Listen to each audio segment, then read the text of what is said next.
కొన్ని ప్రసాదాలు అప్పటికప్పుడే అనుకుని చేస్తాము. ఇంకొన్ని ప్రసాదాలు చేయాలి అంటే ఒక రోజు ముందే ప్లాన్ ఉండాలి. 7వ రోజు ప్రసాదంగా స్వామివారికి మక్కగుడాలు ప్రిపేర్ చేశాను.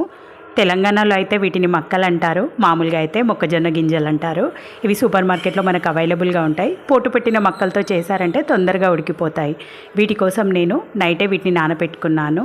నెక్స్ట్ డే మార్నింగ్ కుక్కర్లోకి వేసుకొని 1కి 4-5 గ్లాసుల వాటర్ చొప్పున వాటర్ యాడ్ చేసుకొని ఒక 5-6 విజిల్ వచ్చే వరకు ఉడికించుకుంటే మెత్తగా ఉడికిపోతాయి.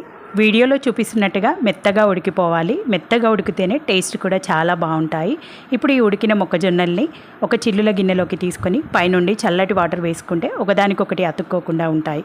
ఇప్పుడు వీటిలోకి సింపుల్గా పోపు పెట్టేసుకుందాము.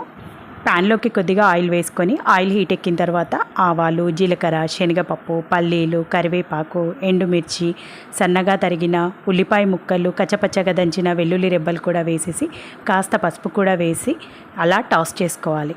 మంచిగా బ్రౌనిష్ కలర్లో ఫ్రై అయిన తర్వాత మనం వార్చుకున్న మక్కల్ని కూడా ఇందులో వేసేసి టేస్ట్కి తగ్గట్టుగా ఉప్పు కూడా యాడ్ చేసుకొని కొద్దిగా కారం కూడా యాడ్ చేసుకొని ఉంటే సన్నగా తరిగిన కొత్తిమీర కూడా వేసుకొని ఒక 2 నిమిషాలు మూత పెట్టి ఫ్రై చేసుకుంటే మాత్రము చాలా టేస్టీగా ఉండే మక్కగుడాలు ప్రిపేర్ చేసుకోవచ్చు. ఇవి మార్నింగ్ బ్రేక్ఫాస్ట్లోకైనా నైట్ డిన్నర్లోకైనా మీరు అన్నం స్కిప్ చేయాలి అనుకుంటే ఆ ప్లేస్లో ఇది కూడా తినేసేయచ్చు.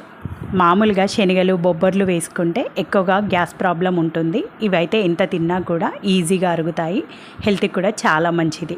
ఈసారి ఏవైనా స్నాక్ చేయాలి అంటే అనుకున్నప్పుడు ఈ విధంగా మక్కలతో సింపుల్గా రెసిపీ ట్రై చేయండి. చాలా బాగుంటుంది. రెసిపీ నచ్చితే ఒక చిన్న లైక్ చేయండి.